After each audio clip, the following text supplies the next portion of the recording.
I think they're two different things, though. What I mean is that the achievement stands next to the personal qualities.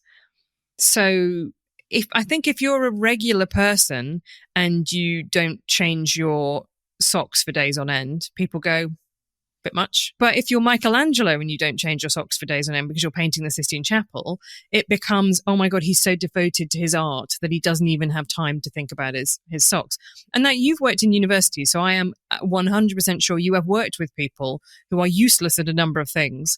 And this is taken as, well, they just don't have time to think about departmental meeting emails because they're just thinking about the big questions of life.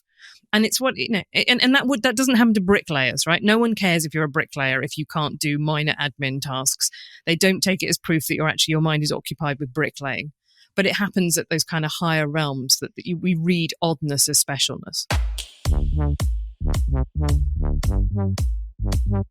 Hello and welcome to the Psychology Podcast. In each episode, we talk with inspiring scientists, thinkers, and other self-actualizing individuals who will give you a greater understanding of yourself, others, and the world we live in. We even hope to give you a glimpse into human possibility. Today, we feature Helen Lewis, an English journalist and staff writer for The Atlantic. In this episode, we discuss Helen's most recent book called The Genius Myth, A Curious History of a Dangerous Idea. Helen argues that since there is no objective definition of genius, societies anoint exceptional people as geniuses to demonstrate what they value. In turn, we give those special people latitude that is not extended to ordinary mortals, and we have a set of stories about what geniuses are and how they think and how singular their achievements are, stories that she argues are often entirely untrue. This was a very stimulating conversation. Helen and I share similar criticisms of IQ and the way we treat those we deem genius in our society. I think this conversation is sure to spark lots of thought and discussion. So without further ado, I bring you Helen Lewis. Helen Lewis, thank you so much for being on the Psychology Podcast. How you doing? I'm doing good, thank you. And I'm delighted to be here. I think it turns out you and I have got a lot of overlapping interests. So this will be really fun. I would say quite a lot. Yeah, I read your book. I devoured your book. I can't think of a better adjective. I mean, I literally was like, this is amazing. This is like I nerded out with myself. I had to apologize that psychologists don't come out of it particularly well. Fair enough. They didn't come out particularly well in my book on Gifted either, and the history of psychology. I don't know if you had a chance to read on Gifted, but there's so much overlap.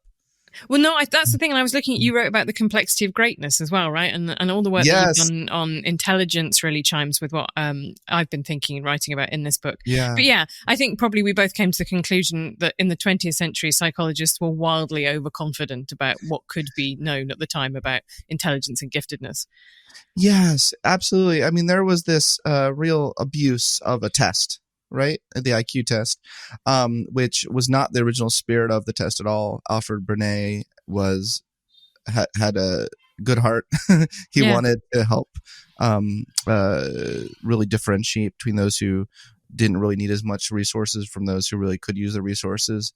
And I'm sure you saw in your research that he wrote an essay the last, I think, month of his life or so, where he's like, I can't believe what the Americans have done to my test. I mean, that's a rough French translation. But. Yeah, en français. Yeah, no, I think that's really sad. But you're right. It's a story of good intentions about like, how do I work out which kids are falling behind their peers and that need extra attention, and that somehow in that early bit of the 20th century becomes magically transmuted into, what if everybody has a number floating above their head that says how worthwhile they are as a human being? And it was never intended to be read like that. And I saw you on Sam Harris's podcast usefully pushing back against the idea that IQ is only what's measured on IQ tests. This very simple, glib dismissal that people have of it now. But that does obviously go in both directions. People wildly underclaim for it now. I think that's the more fashionable thing to do. Yeah. But that's almost a reaction to the 20th century's wild overclaims for it. Yeah. Let's talk about that now. I want to say this up front. Something I really liked about your book is you do have a lot of nuance, and it's different than some other books I've read, which are just like IQ bashing books or just like genius, just like, let's just bash, the whole idea of genius. There are multiple instances where you're like, well, a lot of people will say that there's no heritable basis to IQ, whatsoever, that it's a completely useless test, that all it measures IQ, and none of that is true. See, that's a paraphrasing of a section you wrote. I was like, good for Helen. Like, yeah, because I get annoyed when I know certain things aren't true, and people like make me say things, so like I did a whole book where I really seriously criticized the IQ test, called Ungifted, and talked about my own personal experiences, how when I was a kid, I was in special ed. I mean, they treated me like I was really stupid, and so I had a lot of criticisms. But then I went on the podcast circuit, and everyone was like, it's almost like they wanted me to say that it's a completely useless test, and we can't gather any information whatsoever, and like all IQ test makers should go to hell. And I was like, well, I count a lot of IQ test makers as my friends now. Like I publish papers with them. I don't want them to go to hell. And a lot of them are well-meaning. A lot of them want to use the test for educational purposes to see what are the cognitive deficits that most need help with, but not to limit potential. I know that's the spirit of a lot of modern day IQ test makers, but that's very different than the spirit of early day. So tell me a little bit about the history of genius, of the phrase genius, and how it was connected to the IQ test. Well, I think what you're hitting on is the fact that what people are after having is an argument that's behind the actual argument. And that's exactly what the central thesis of the genius myth is, that kind of who gets called a genius is often a kind of argument for something, whether it's an argument for a particular country being brilliant or a particular discipline being brilliant, or the tendency within that field that they represent, putting your nailing your colors on the mast of kind of one bit of the field or another being important. That's why you call someone a genius. So there's all this kind of extra political stuff. It's not, and I don't think anyone would really argue that it is just a simple objective measure, but it's often treated like that effectively. It's often treated like there is some kind of rational basis for it. And it's more interesting to work out why. And I think you're exactly right about the way that the IQ test gets treated. I think a lot of people, one of the things I really love about doing history is you finally find out like where the origin of things that people just say to you on the internet are. And I think what I hear a lot when people bash the IQ test is ground up bits of Stephen Jay Gould's Mismeasure of Man, which is his famous book that took on phrenology. It took on, the overt racists and eugenicists who ended up deploying the IQ test, but it also dramatically overstated the kind of environmentalist case for IQ and understated the heritability of IQ. And what we end up, I think, is I often find that people regurgitate a kind of powdered form of that to me for political reasons, because people don't want to follow the line of thought to the end and end up and think suddenly they're on the same page as people that they find politically abhorrent. So but this is a very recent idea of genius, that it's got, there is a genius level IQ. Before that, and the sense that I try to return to in the book is the Greek and Roman sense of a kind of visiting spirit, of a divine inspiration, something that works through you. It's a moment, it's a lightning strike. And I think that's really helpful because, neither you or I are in the process of debunking that some people are talented or that some things are beautiful to look at. That was another thing you caveated in your book that I was like, go Helen! Someone does need to say Monet is better at painting than me. Shock it, like, here we go. Yeah. I'm never going to solve a deep mathematical problem. And some people can. And that's fine. That's great. I'm happy for them. I wouldn't want that to be me.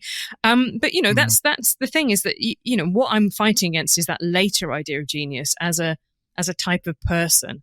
And that's, that comes in, you can see the shift in the English dictionaries, 1600s, 1700s. So it's happening as we come out of the Renaissance and into the Industrial Revolution and modernity, essentially. And, there's lots of reasons why that might be. The historian Darren McMahon talks about it as a kind of product of secularization.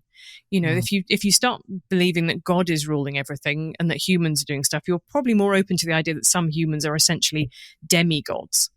Or secular saints is the phrase that gets used a lot. Then you come to the Romantics, and this is the one that's funny to me because, we see poetry, the poets are the kind of great geniuses, and they are supposed to be men, but who have this very feminine essence within them. They are tubercular, they're kind of pale and feverish and not really connected to this world, not kind of hearty, stout men, but these kind of more sylph-like creatures. And then, we get through to the genius level IQ. And now I think we talk about the kind of tech innovators. Those are the kind of models. It's your Sam Altmans and Elon Musks and Steve Jobses and, these people who are who make breakthroughs in technology are our modern idea of genius. Mm. But that's funny because how many great bisexual male poets are being hailed as the kind of archetype of genius these days? It's quite a good way to reflect on the fact that ideas of genius are historically contingent. Yeah, I was just going to say that's tied to the historic nature of Lewis Terman equating IQ with genius. I mean, he has a quote that I quote often, where he's like, "Genius is only recruited from the lines of the high IQ." So, I think a lot of that has its roots in the adoption of the IQ test, right? But I also think that's very funny because he renames his big longitudinal study, this brilliant longitudinal study, from genetic studies of genius to genetic studies of the gifted. Like there's a very subtle downgrade, isn't there, in like what he's actually looking for and what he's actually found. Yeah, what's also I always found interesting about the title is he never actually looked at genetics. I mean, he's not like he did a DNA analysis of any of the kids. I mean, that's just all clear how he's thinking about the whole thing, which is very Galton-esque. I mean, Galton was obsessed with genetics. That's an understatement. That's an understatement. I mean, he was a very keen proponent in this very unemotional, unempathetic way. I think he looked at people as sort of collections of variables rather than any kind of rounded sense of a kind of other mind at work. Yes, and I'm going to yes and that and say, he was a kind of a genius in a way. Like I looked at some of his, he's obsessed. He was everything you said is true, and I'm just yes ending. I mean, he was obsessed with measurement, and he developed some modern day statistical techniques that still are very valuable. And he's so Victorian, isn't he? Like, I think he's the kind of peak Victorian. Like, everything can be classified. Yeah. Like, finally, everything will be reduced to numbers in my perfect gallery of humanity. Hi, all. I want to take a moment to make a few important announcements that I'm really excited about. As you all know, I'm committed to helping people self-actualize. In the service of that, I just had a new book come out called Rise Above. Overcome a victim mindset, empower yourself, and realize your full potential.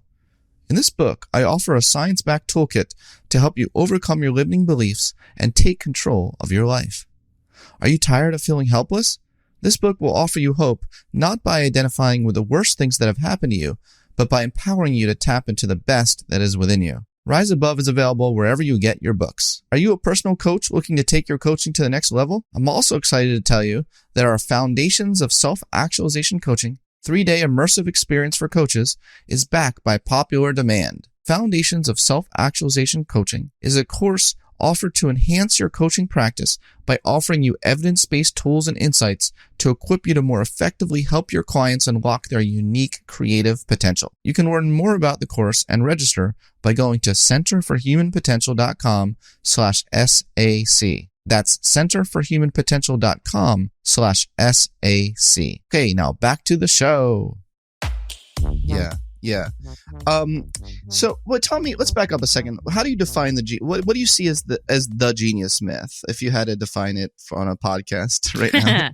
Well, it's the idea that that there are special people, and some people are, they are just all round 360-degree special people, and there's lots of individual genius myths, by which I mean stories, and you will find that. I don't know if you read the bit about Friedrich Gauss, the mathematician, and this kind of fable that grows up about him in the schoolroom, and they're asked to do this, add together these numbers, and it's kind of busy work, except he comes up with an equation, and he's only 7, and this proves that he's a kind of genius early on. And one of the things that a great scientific historian does is trace that idea through all its different iterations. And first one is, many years after Gauss died. So it's a fable, it's a parable. And it's obviously trying to create a particular portrait of what it means to be a child prodigy and what it means to be talented at maths. And that's the bit that I find interesting. This is what I call genius myths, which are these ideas, they're kind of preset patterns, and that reality just ends up getting hammered into them because we all in our minds have these ideas. The tortured artist being another one of them. Yeah. And unfortunately the kind of polarity flows back the other way, and that we tend to overrate how talented people are based around how much of a prick they are, right? It's not just that, some talented people are also very different to get along with. It's actually, if you are nice and agreeable and conscientious and, a team player, people actually, I think, tend to underrate your brilliance Yeah. because they have an image in their mind of what a brilliant person, a brilliant man is. I genuinely think I think it's something that, although very few of us would think we're competing with geniuses, I think a lot of us work in environments where we see prima donnas get rewarded for bad behavior and actually get treated better because they are stampy feet divas and narcissists. So I think that's a bit in the book that will probably appeal to people in all kinds of different walks of life, is that some people ask for special treatment and somehow that means that they get it rather than everybody going, God, he's such hard work. Why can't he print his own emails? Why can't he do this? And whatever it might be. They get kind of, I like have this metaphor about the beehive. They get treated like the queen bee and everybody brings them the royal jelly. Whereas the worker bees who just get on with it and don't make so much of a fuss, people then tend to just deprecate them and disregard them. Yeah, your point is very well taken. I think that, well, just for the sake of conversation, do you think it's possible to differentiate between genius as great marketing, let's call that a category, and true genius? Or do you think there's no such thing as true genius? I think either marketing is genius or nothing is. I think that's the way to say it, right? You can just say, if some people are supremely talented in one domain, then one of those domains is marketing. And somebody like Pablo Picasso, probably he was both a technically brilliant artist, but he was also fully okay with inhabiting the persona of the great artist and, limiting what he did and selling himself and being stocked by the right gallerist and all that kind of stuff. So the business side, he was brilliant at too. And that's, if you can be a genius at draftsmanship, then you can be a genius at marketing. Donald Trump probably is a genius at marketing.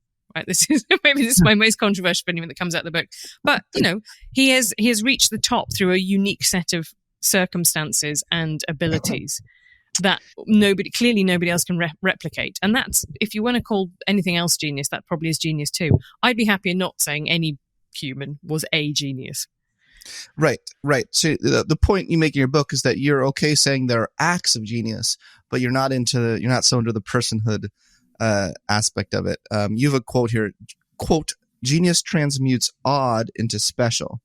Could one argue, I love playing devil's advocate, could one argue that you're real by saying they're just odd, that's not fully appreciating how that they're amazing? Like in some cases it transmutes amazing into special.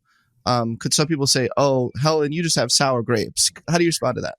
I think they're two different things, though. What I mean is that the achievement stands next to the personal qualities.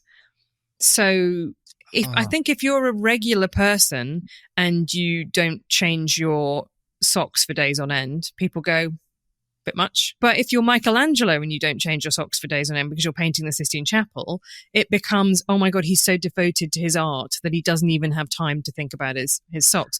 And now you've worked in university, so I am 100% sure you have worked with people who are useless at a number of things. And this is taken as, well, they just don't have time to think about departmental meeting emails because they're just thinking about the big questions of life. And it's what, and that doesn't happen to bricklayers, right? No one cares if you're a bricklayer if you can't do minor admin tasks. They don't take it as proof that your mind is occupied with bricklaying. But it happens at those kind of higher realms that we read oddness as specialness. Wow. I'm going to start taking notes because I want to get to the essence of your argument. I think you have multiple arguments, actually. I think one is that we overlook a lot of geniuses in the way that we, as society, think about genius and what falls within the purview of genius. And that's been my lifelong project. So right. With that one, it's so aligned, right? And then there's another argument you're making, which is that we give a pass in a lot of ways to people if we really like one thing they do. But then there's a third argument I feel like you just made, which is sometimes we actually treat something that's not really genius at all, and we treat that as genius. I feel like that's a third argument you're making. We treat that as genius because it's like, well, we know they can do this other stuff, so everything they do must be genius. Maybe there's like a halo effect of genius. There's a halo effect of attractiveness. We know that a physically attractive person can get away with anything.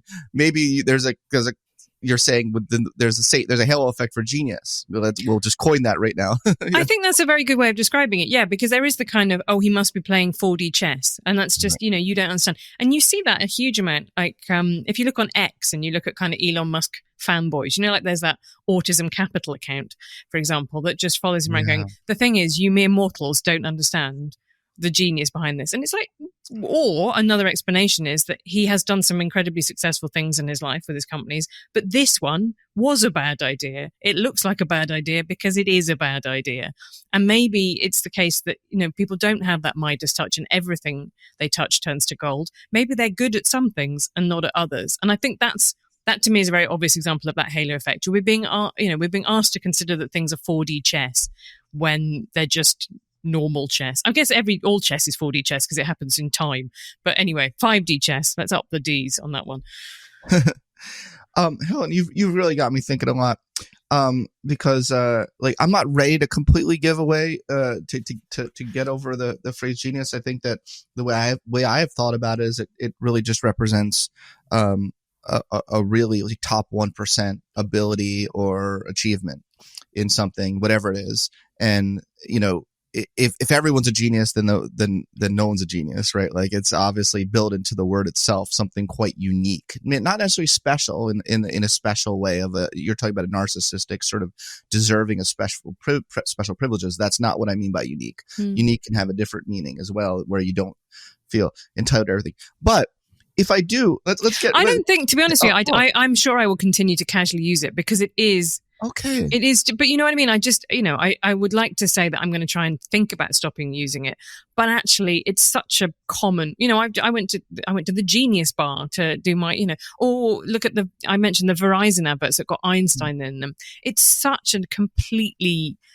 a concept that is woven so deeply into our society that but what I do like about what you're saying, and I think I would agree with, is that you don't want to lose the sense of wonder and transcendence. Yeah. You don't want to lose the idea. And I talk about this in the book that you go and for me, I write about Van Gogh's Almond Blossom, which is one of my favorite paintings. Very simple painting of this light blue background and these beautiful white flowers, clearly influenced by a Japanese woodblock painting.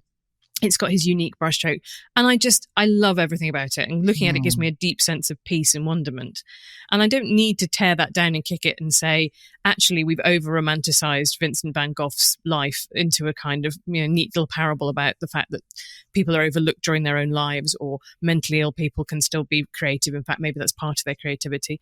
All of those things can kind of coexist alongside the fact that simply I am happy that exists in the world, and I find it lovely and beautiful. And I think that's where some of the resistance to the book comes from, is people who think I want to take things away from them. And where that does possibly come into it is when you're talking about the kind of Me Too stuff, and the kind of decolonization of the curriculum, and the kind of idea that we're going to have to reckon with the fact that some people who we hail as geniuses were quote unquote bad people, horrible humans. Yeah, because that is tricky. Because I don't know about you, but for me, I can't stop it in some respects souring how I feel about stuff. Because if you love someone's work, you want to love the person too. I think it's just human to want to do that. Well, that's very interesting. Maybe that's why a lot of people overlook, a lot of terrible things. Like the Michael Jackson defenders are. We shouldn't even go there because I don't want them coming on my thing. But I'm not saying I know what Michael Jackson did, but I'm just saying just the certainty. It's almost like a belief in Jesus Christ. It's like.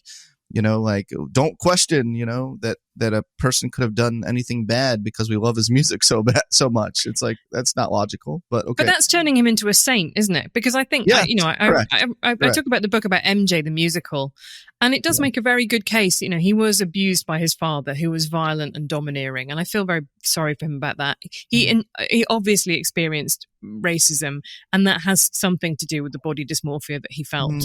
And, he became famous very young, which is for most people a horrible experience. And you can see that that's why he wanted to build a theme park and own a chimp. And like all of that stuff is true, but also the allegations are really serious as well. And I think it's people who don't necessarily want there to be someone's music that they enjoy. It's that they want an icon, and other people are trying to take that away. And I think you're exactly right to compare it to religious belief. That kind of fandom has a lot of overlap with it. They believe in him. And what you're essentially saying is you're saying that this is a false prophet. And no wonder people react really strongly to that. Yeah, I actually tweeted the other day something and then deleted it after 5 seconds. Good idea. Always a But good idea. but it's relevant to this conversation. So maybe the purpose of that was just to have the conversation with you. But it's that I said, what's the difference between these self-help gurus that everyone treats like God and a cult a cult leader? Like, what's the difference? Have you? I mean, yeah. Well, the difference is what the effect is, right? I think that one thing I did a series about kind of gurus on the internet, and people in Silicon Valley will openly say that any good startup is essentially a cult. It's these people who have got these. There's usually one charismatic guy at the center of it. Lots of people, who's articulated a mission. Lots of people will do things that people in the outside world think are stupid and crazy, like staying up for 20 hours straight coding or whatever it might be. But everybody involved has chosen to be there. Then we talk about the tactics of coercion. They're not really being violently coerced to stay in a startup. They may be just hoping to be rich, but that's not coercion. And, and ultimately at the end, they may come out of that experience feeling that it's been good if the startup goes to IPO and they're suddenly rich and they can spend the rest of their lives doing following their passion. But the dynamics are eerily similar. And I think that's probably what you were kind of alluding to. A lot of those self-help gurus, the method of change is believe in me and take my word as gospel. And if you think that has been genuinely really good in your life, then you don't think of it as a cult because we think cults are inherently bad. But the mechanisms are extremely similar. Right. And specifically zooming in on the idea that maybe bad behavior will be not only accepted, but extolled as, viewed as, have you noticed there's this thing that if someone is the guru or the, not just the guru, but like everyone just idolizes you reach that level, you reach that level of people, of your fans idolizing you. I've noticed a phenomenon where if there's bad behavior that in any other context would be bad, maybe this is exactly what you're saying. There's bad behavior in any other context. It's actually not just accepted, which is your point, but it's sometimes like twisted into, it's almost like the more that people in the outside, the out group hate on it, if you're really in the in group, the more you're like, oh, that's evidence that what the person actually did was pretty badass. We're going to defend them, not even defend them, but we're going to like extol it and celebrate it. There's a very brilliant Scott Alexander blog post from now like a decade ago that he talks about this. When he talks about the animal rights charity PETA, however you pronounce that, people for the ethical treatment of animals, and how they would go into like atrocities and say, we're going to help all the people, who were hurt by Hurricane Katrina, but only if they become vegan. And people would get really, really angry about that, and it would generate a huge amount of controversy. Meanwhile, there are loads of animal charities that are just normal. They just say, maybe eat less meat, or like, here, would you like to adopt a cat? And one of the things he talks about is the idea that by making everybody within a group agree something, reprehensible is true, it becomes a much greater identity marker. And then he goes on to talk about, Catholics believing in transubstantiation. If you believe that the host literally becomes the body of Christ and other people go, that's mad, then it really means something if you profess it. Whereas if you just said something like, we should all do good works and be nice to poor people, that provides no clear boundary between the in-group and the out-group. And I think that's similar to what you're talking about kind of defending a genius. If someone's actions become indefensible to most people, you are making a much stronger in-group claim by going along with it anyway. Definitely. And just the whole idea of martyrdom is relevant here too. Like, well, and actually, if I may, so the topic of my new book on just people who have these, they're not victims at all, but they create a victim mindset. Like they are a victim, but they're not really. You're not really canceled. like your platform is like bigger than anyone else's platform. How are you canceled? That sort of thing. I thought that was a really interesting observation, and I'm really looking forward to reading that book because isn't it Bertrand Russell who's got this idea about the kind of moral purity of the victim? And I think it's it's kind of relaxing because you just, I wrote a piece a while ago that was about people who faked their identities and claimed to be Black during the kind of George Floyd uprising, black or Hispanic. And these were left-wing academics, Huh. and they would claim falsely to be black or Hispanic at a time in which people were making big conversations about racial injustice in America. And I went back and looked at the number of people who falsely claimed to be Holocaust survivors. And there's a great bit where two fake Holocaust survivors meet each other for a concert. And you think, did they at any point go, well, I know I'm not really one, but are you really one? But then and there was, and it was apparently an established phenomenon in post-war Germany that people would sort of think themselves into thinking I was actually Jewish or I was actually one of the resistors, and they weren't, because people had been presented with a simple moral story and they wanted to be on the right side of it. And I think something similar happened with those academics. I called it kind of Munchausen, social Munchausens. They wanted, essentially, at a time when we'd heard that white people were bad, they thought, I'm not bad, I'm not a white person, right? Rather than kind of trying to assimilate some slightly more nuanced moral picture. And I think that's sort of a bit relevant to what you're talking about in your book, right? Is the idea that victims are good, this identity category of people are good, I must be a member of this identity category. Like, you can see all the individual steps, but it does end up with this ludicrous situation when the one case I was talking about, you get a Italian-American woman passing herself off as a Hispanic scholar known as Jessica La Bombalera. And she's actually called Jessica Krug, and she's from a bit, perfectly regular bit of America. But it wasn't glamorous in the same way it's not glamorous to have one of the fake Holocaust survivors was orphaned as a kid during the war, but to a sort of a non-Jewish family. But that's a sad story of, a very mundane story of dislocation and childhood trauma. Whereas the one that people got excited about was I survived Auschwitz. And you can see why people ended up gravitating. This happens with almost every terrible major tragedy. It happened with 9/11. There was a woman who was giving 9/11 tours as if her partner had died in it, and she got busted for the fact she wasn't anywhere near New York on the day. There was people who claimed falsely to be survivors of the Bataclan massacre in France.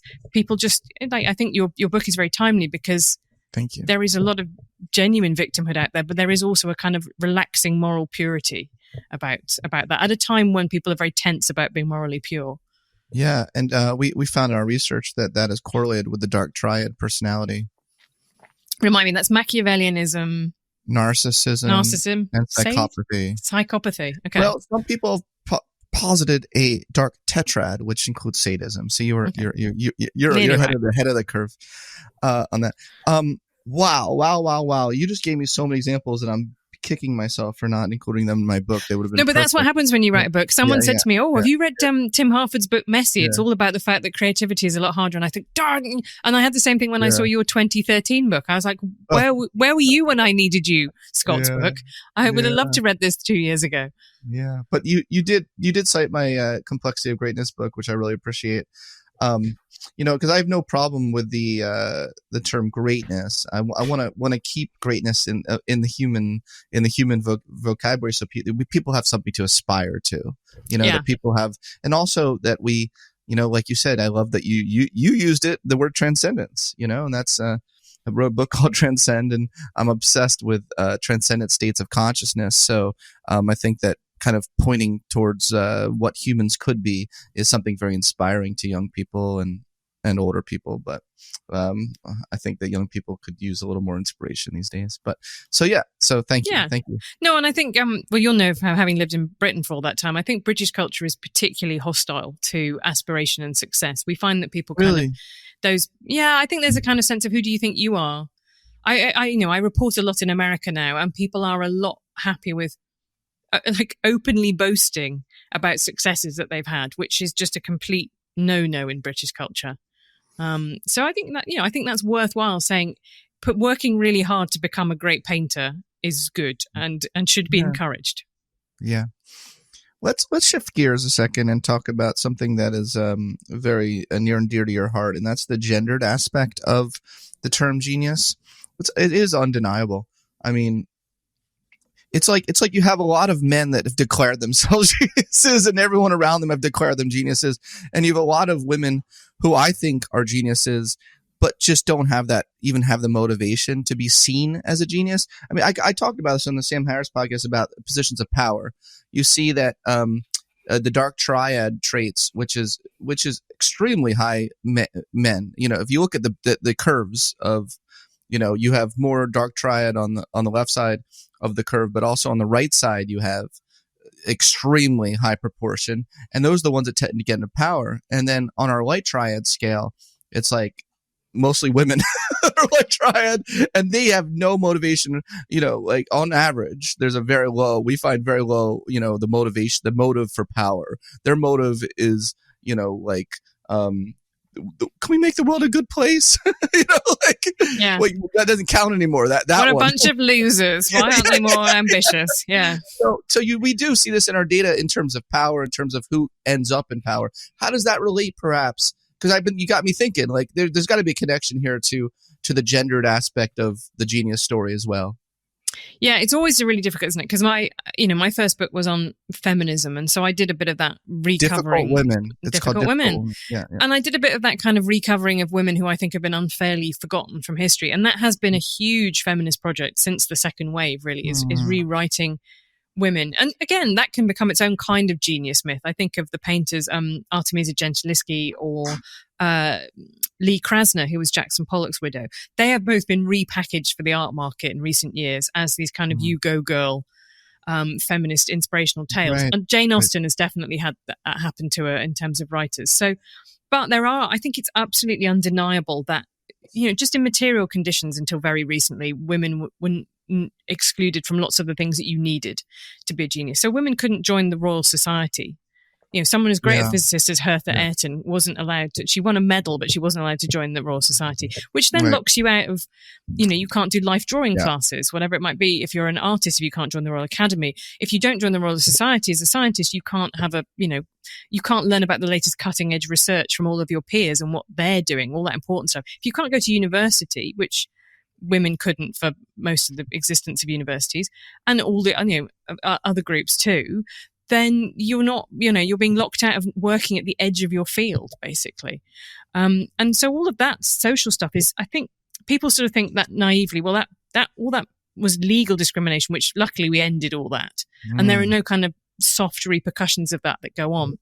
One of them, and you can tell me if this isn't supported by the latest research, but I think there is pretty good research that says we're more likely to describe men as brilliant, kind of regardless of achievement. Oh, really? I would actually be really interested in seeing that research. Yeah, well, I will hunt it out because I think there's a kind of just a feeling that, you have all of these phrases like young Turk, although I'm sure hopefully that one's probably been cancelled by now, but the kind of idea that you get kind of these bright young men and that they're, and that men are judged on potential rather than kind of achievement. And so I do think there is a level of gender stuff. The counterpoint to that is, as you say, there may be some personality traits that make men more likely to strive for the things that we tend to describe as genius, like being a CEO. They may be more career driven on average. But I think it's, I'm always trying to urge humility on those kind of very evolutionary biology and very manosphere explanations for historical disparities in achievement of men and women, because the equivalents of those people 150 years ago were arguing that women couldn't go to university. Their brains were just too small, and actually, women's brains do way less. So with these little brains, how are they supposed to get to university? Yeah, but they're more efficient. The dendrites are more efficient. That's what, actually the gap between the neurons is smaller. So it's delightful. But now the big question is, in lots of like the humanities, how do we get more men to go to university? So now we've got to a situation in which we've said, well, hang on a minute, if we made universities too friendly to female learning styles, or the thing that I think has probably happened, which is that men don't like doing feminine coded things, and the humanities has become pretty feminine coded, and that's been a big turn off to men, in the same way that writing novels, was always, women did that all the way through. But in the 18th century, that was the ones who were known and lionized were men. And so more men kind of wanted to do it. Epic poetry was a thing that straight men were really into in the 1700s.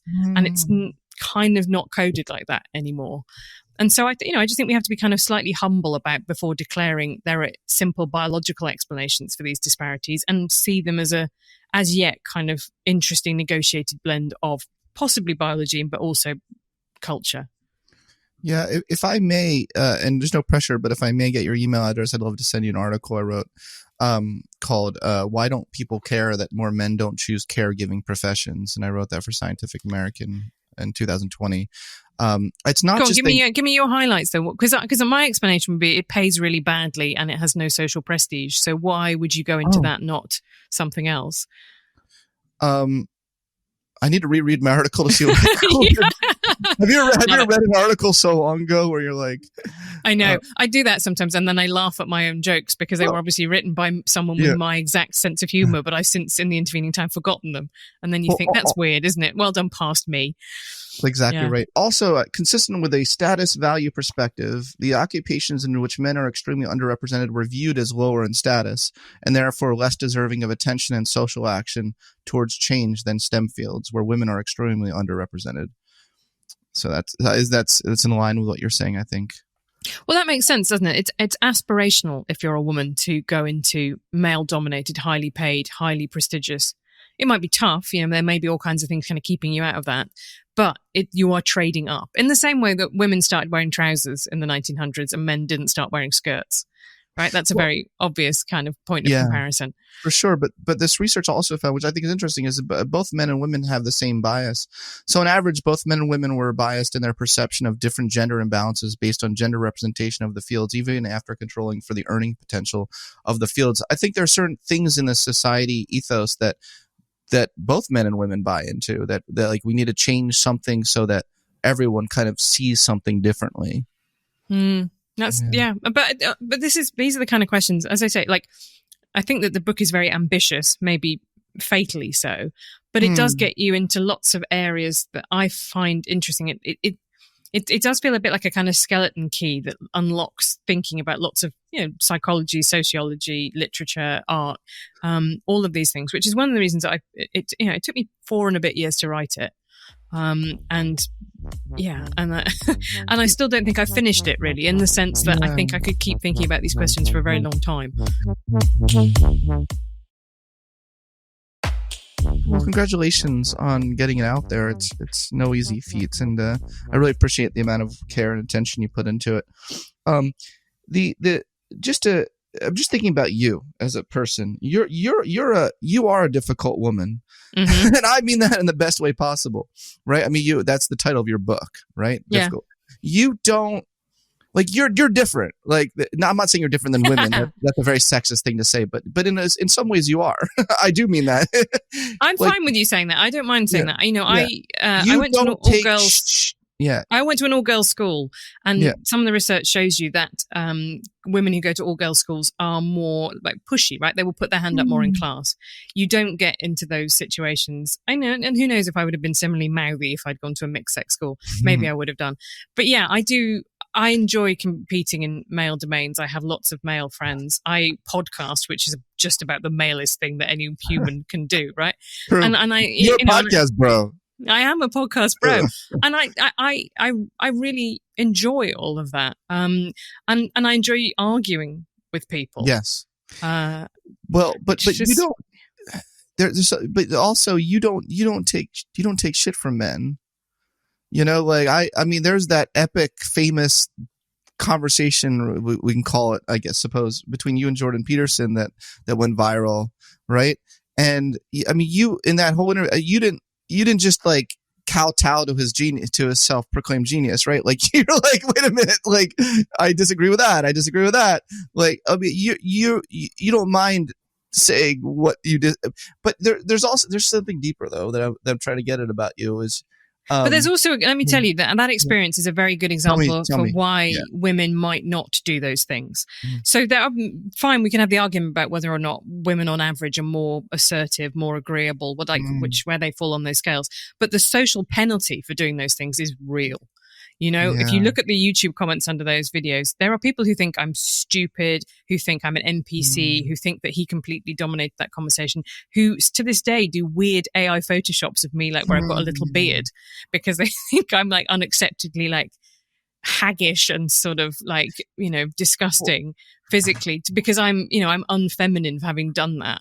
And it's all the same stuff that was thrown at the suffragettes, right? They were depicted as monstrous and kind of, unfeminine for doing these things. So there is a very good reason for women not to do them. If you are someone who cares about people being very rude about your looks and intellect on the internet, then you stay away from big debates with big male intellectuals would be my argument.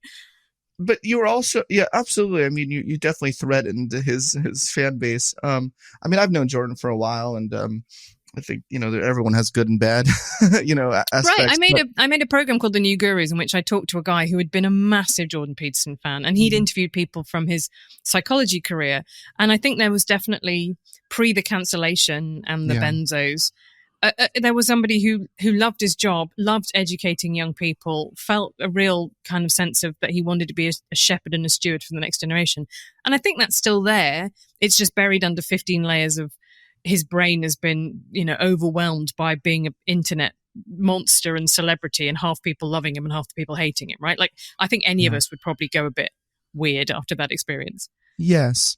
And the point I'm trying to make here as well is that you were one of the first, I think maybe the first. So he was on a series of interviews at that time in that epic of human history. He was on a series where it was dunk on woman. This is how I think it was. Let's get me talking to a woman, dunk on woman, dunk on woman, dunk on woman, dunk on woman. All of his fans being like, yes, Jordan, yes, you. And then your interview, I feel like, stopped a train that was happening. I mean, I didn't stop it, but it was the first interview I saw where I was like, yeah, go Helen. Didn't know you. No offense, but no, I mean, that's fine. I knew you after that. No one did. I was like, okay. I kind of dig this woman. Because you were the first episode where you're just like, no. I know. And I think I think that reflects very well on you. No, because I just think that lots of people didn't see that. They just saw that as the next woman that he dunked on. Quite honestly, really? Which again, Oh. I mean, people. It was very funny when I did Sam Harris's podcast that because I've changed my hair, I'm slightly blonder now. They were like, "But hang on a minute!" Halfway through, like they've been cheated. This is the woman that talked to Jordan Peterson. Oh. She seems very reasonable, and I was like, maybe you should go back and reappraise how that went down. And did you just come to it with enormous prejudices and preconceptions about like, oh, here's another feminist whining about women, and actually listen to what was actually said? But yeah. Well, I hope people also listen to this podcast and. I hope that everybody goes back and admits that I was right. That's my hope about all of life. And I just think that's a great thing to stake my future happiness on. Yeah. It's funny. Well, no, I mean, you walk the talk, right? I mean, you live, the difficult women, it really shouldn't even be phrased that way, but unfortunately that is how it's phrased. And in an ideal world, I don't think that's how it would be phrased, right? You agree with me? I don't mind it though, but do you not think that in some ways you might be a difficult man in that you talked about your kind of non-traditional route to academia, and that actually those qualities within you have also, like, I think if you're going to be somebody who aims to be an original thinker, then actually a bit of outsiderishness and a bit of spikiness is a good, you can turn that into your superpower. I agree, as long as we don't have a connotation that we're talking about nasty woman, in like a Trump sense. Because I think that's how I was, kind of association I have that's the association I have. When you say difficult women, I think nasty women. A nasty woman. Nasty in a bad way. But wait, there's just so many things going through my head right now. Off the record, Mike, did you see the new Jordan Peterson religion versus atheist? Well, this is what I mean about the fact that I think people need to go back and watch my debate with him and just think maybe there was just a moment where they felt really threatened and they thought he represented something that they wanted to exist in the world, and that therefore they kind of saw something that wasn't there. Like, he does a lot of the same rhetorical techniques, like your Gish Gallop, like the kind of picking on one word. Like, he's a whole bit in him where he tries to make out, he projects onto me that I'm arguing that patriarchy is like tyranny in some ridiculous way. And I'm saying, well, no, and he said, well, how could you live if it was a tyranny? And I'm like, I didn't say it was a tyranny, but and he will argue with he will say you've said something and then argue with it. And because he's so fluent, it's very hard to go, but stop the train. Like, I didn't say that. And he was very good at that. And clearly post benzos, post coma, post pivoting to the Daily Wire's Christian fan base, he's not quite got it. And then he also had the misfortune to be fighting Reddit atheists who are like, while you were out at a party, I studied the blade. They've heard all those Christian apologetics arguments before. Yeah. That's how they practice. That's what they do for sport. Well, I think consistent with what you just said, I think they were difficult boys. I don't know how old they are. Difficult men. To me, they look like children because they're To like me, that's all I was 21. gonna say. They look like my students. So I was like, Yeah. it's hard for me calling them men, but they would get mad at me probably if I didn't call them men. So Yeah. they're men. But they were probably difficult. That was a group of difficult men. We can, and I will keep that on the record then, what we just talked about. That's fine by me because you're right, because what they weren't was deferential to the great man. That's what I'm saying.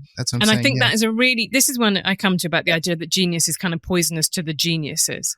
Is that I think if you walk into every interaction expected that you will be treated as if you're special, then it becomes very weird and impossible for you to function in places where you're not special. And that causes people a huge amount of unhappiness. For example, it causes politicians who've left the limelight enormous unhappiness. They don't know how to be normal again. Sports stars who have to retire pretty young. Like, what's the second act of your life? And lots of people, again, to go back to Elon Musk, who I do talk about in the book, I think the great mistake that he made with Doge was thinking, I'm a brilliant businessman. Government is like a business. I'll be brilliant at this too. And not having any respect for a different domain that probably had different rules and different levers that you had to pull. And this is where I think that the idea of a 360 around special person makes the people itself who, instead of thinking, God, I was lucky. Wasn't it great that I just had that perfect moment and I had these great collaborators and I was, and I went to such a great university. If you stayed in thinking, I am the Nietzschean Superman who moves through the world, changing it, then if that goes away, what are you? What's left? If you just see yourself as this individual glorious island, and then the success goes away, you're nothing.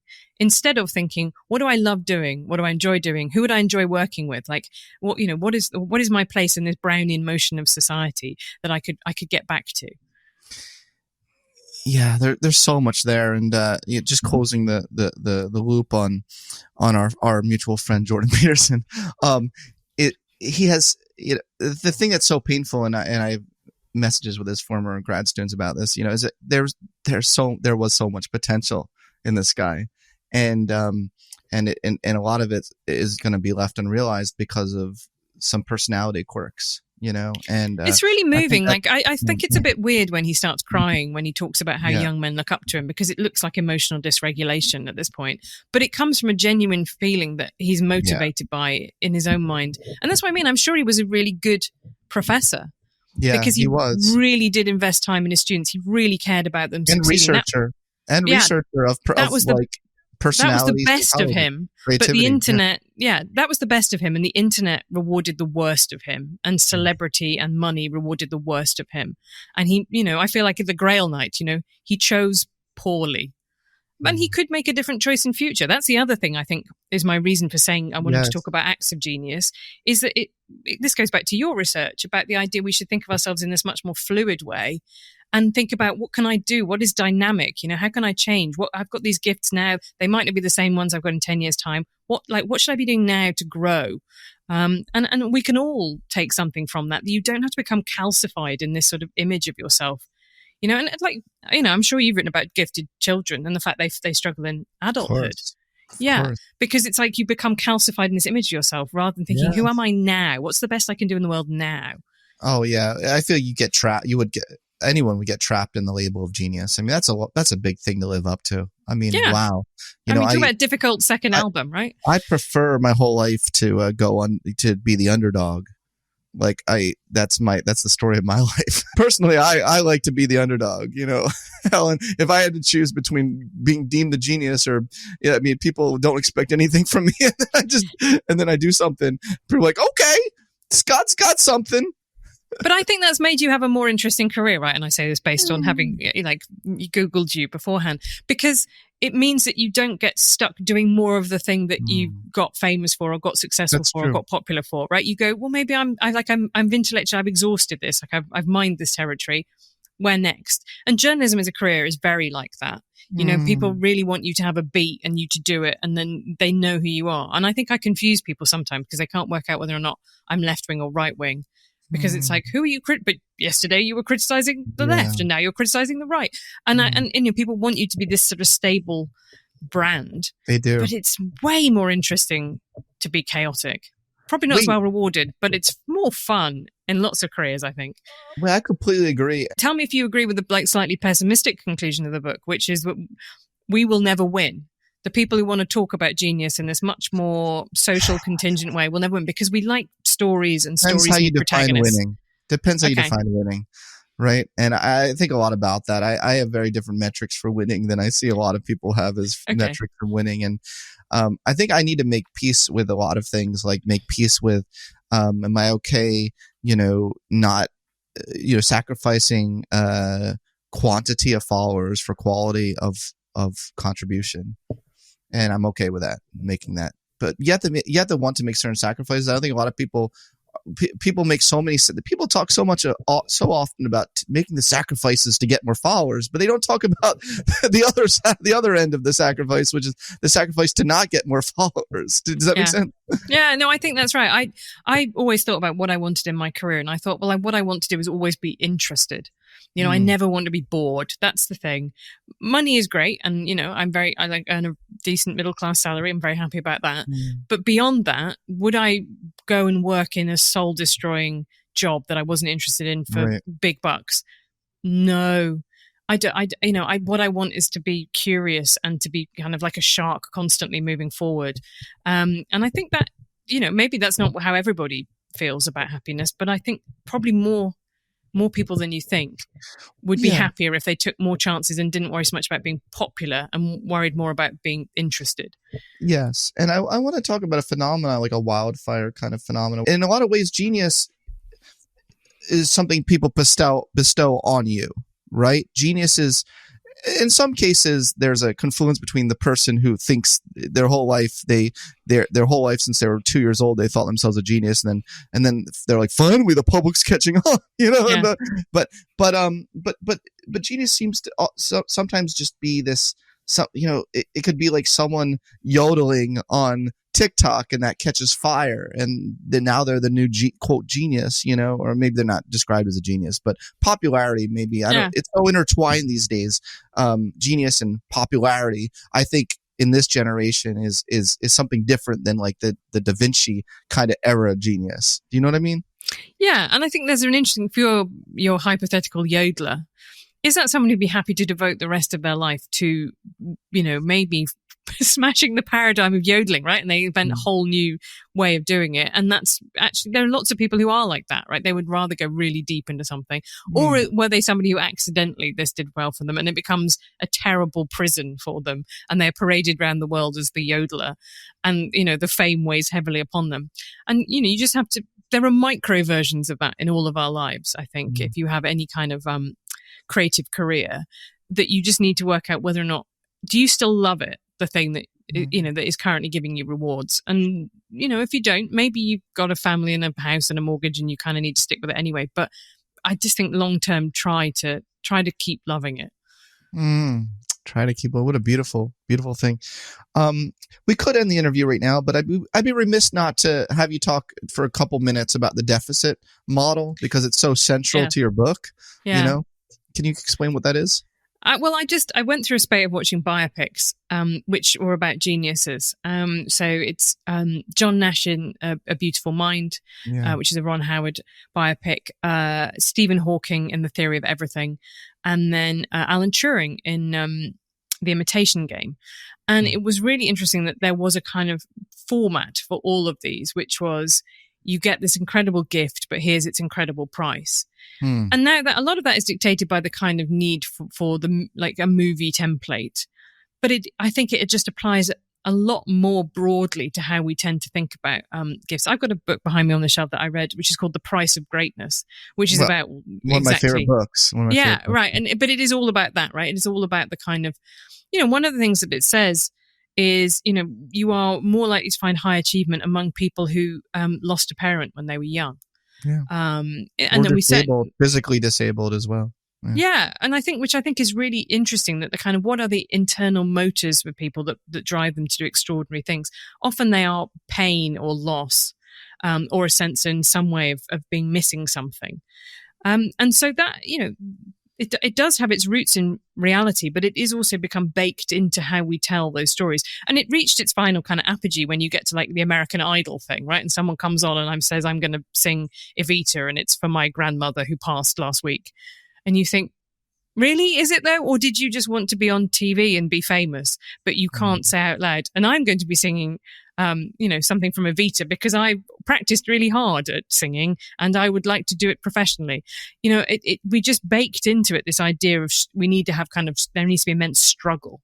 And I think that's possibly a way for the rest of us of dealing with our inevitable feelings of envy towards the incredibly successful. If we want to think that great success came at a price and maybe made people unhappy, it's kind of easier to live in a world in which we're the kind of normal sized people and we're being surrounded by these giants living these big successful lives. Wow.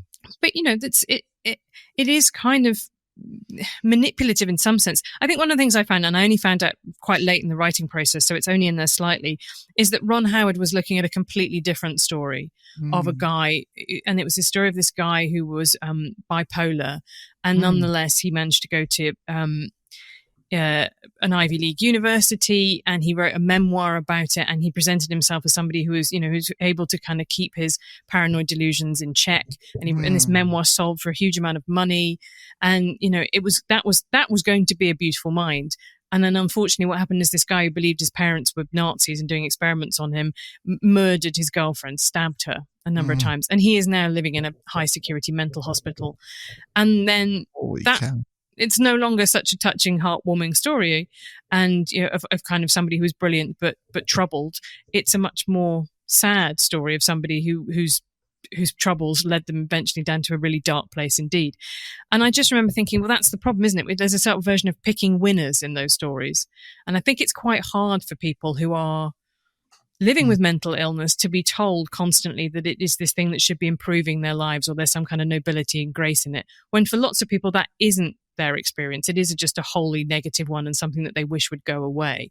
But we want it to be kind of inspirational again, because I think it's more comfortable for those of us on the outside of it to think that there's a point to it. Cosmically, there's a point to this suffering.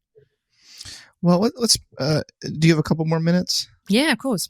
Because this is. I mean, this is a topic I've researched. The link between mental illness and creativity, but also I've been a big advocate of neurodiversity and its hidden gifts. And so it sounds like perhaps you're arguing against that view and saying, like, maybe that's part of you're saying that's a myth, Scott. Is that what you're saying? Like for instance, ADHD, often this kind of inattention is treated in an education context like a deficit. But in a different context, sometimes they have such a rich imagination that can be channeled towards great creativity. Would you argue against that view, or how does that relate to what you're saying? I think that's a really reasonable way of saying it. I was quite struck by that recent New York Times piece, which I thought was a brave and unusual thing for the New York Times to run, which was a piece maybe saying we should treat ADHD more fluidly. And actually one of the things that people who struggle in that very rigid box of school with ADHD often find careers in which those periods of intense focus, but also, struggle to do the boring things, they can cope with that. They can suit them more. I thought that was a really helpful way of thinking about it. And I don't think it's bad. I think, you could say the same about autism and the current tech scene, right? There's loads and loads of people, if you go to Silicon Valley, who are autistic, and those careers really, really suit them. So I don't have any problem with that at all. I'm just thinking about people in my own life I know who suffered from very serious mental illnesses, and they find that people around them want it to be inspirational. They want there to be a kind of happy ending and tied up with a neat little bow. And actually they don't find a great deal of meaning in it. It's just a really horrible. And so I'm not talking less about developmental issues or neurodivergence than I am talking about severe mental illness in that case.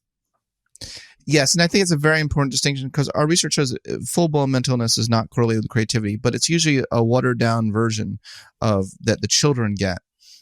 So there's some aspects. Is this the psychoticism theory? Is this the idea that if you kind of making? I'm not going all Hans Zizek on you. Okay, I promise. Right. But like schizophrenia, if you're a sibling, or not sibling, you're a child of someone with schizophrenia, you don't get the most debilitating genes, but you get some genes that are conducive to creativity that are associated with schizophrenia. We can call it schizotypy, which is a personality trait. It's not a mental illness. It's a personality trait that we all differ a continuum. But those who score really high in schizotypy tend to have someone in their ancestry that had a much more extreme version of it. But well, like that bizarre kind of makes thinking. intuitive sense, doesn't it? Because and tell me if this is wrong. That in a way that explains why those conditions would persist through human history, even though That's they are what I've written. That's exactly maladaptive, right? But it's like sickle cell anemia, right? But like the single sickle cell gene gives you resistance to malaria. So if you live in a malarial climate, having one of them is good. Having two of them is bad and really life limiting. But okay, but I get that. That then explains why you would, why you'd find that persisting in populations through time. Is the mild form is good, severe form is bad. Well, that's the argument. We've written papers about the evolutionary genetics of the psychosis creativity link. I think that's the title of a paper we wrote. So you're spot on. I'm not going full Hans Isaac on you. If people read the book, they will understand that is a pretty cruel diss. I would not have leveled that at you. Yeah. Well, thank you. And you talk about how he had his own idea in his head that he was a genius. Let's end on this because it dawned on me that people really do create their own self mythologies. And I think that, yes, it's true that other people can deem you genius, but I think in a lot of these cases, these individuals, they love the sound of their own voice too. I think there's a correlation there between both things. The people who don't love the sound of their own voice, but really are hidden geniuses, don't tend to be out there as much. And so I think there's something there. What do you think? I think that is possibly true. I asked Walter Isaacson, who's done these big biographies of loads of geniuses, and he does Steve Jobs, he's done Elon Musk, and before that he's done Einstein and let me think, I would say Leonardo da Vinci. But he said the one of his that didn't actually wasn't as a big a seller is Jennifer Doudna, who's been involved in CRISPR and this gene editing research, which has the potential to be absolutely transformative. And, that people kind of forget that he did that one because she has not been a kind of public intellectual in the same way, right? She hasn't stepped up to that. Very few scientists do, but somebody like a Richard Dawkins does. They are very eloquent and very willing to be out in public, making their arguments, kind of taking on all comers. And, definitely, I think it helps if you want to be hailed as a genius, to play a genius in public. And lots of people don't want to do that. Men and women, they're kind of quite retiring. They just, or personality wise, they'd rather just be in their lab or in their studio or whatever it might be, just doing the thing, not, doing the public side of it too. Right.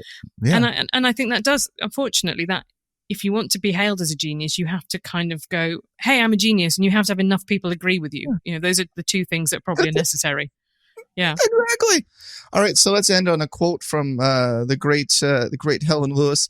Quote, because there is no objective definition of genius and there never can be, societies anoint exceptional people as geniuses to demonstrate what they value.